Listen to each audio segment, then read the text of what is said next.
So the bits that we use on like 90% of the horses that race in New Zealand and Australia are called ring bits. So essentially what it is, it's just like a snaffle, and then it's got a ring that goes through their mouth around and connects up again.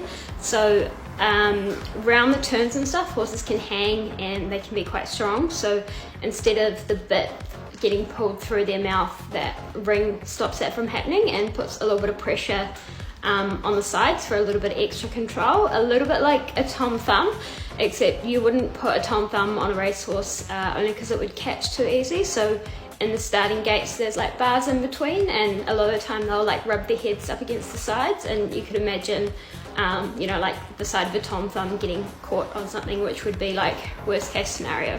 But they've actually come up with a new version of the ring bit called the tri-bit. I'll put it up here.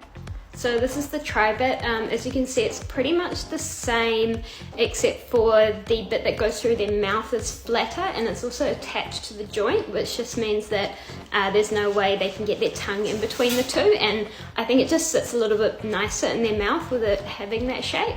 And I'll show you a picture of when a ring bit actually saved my life.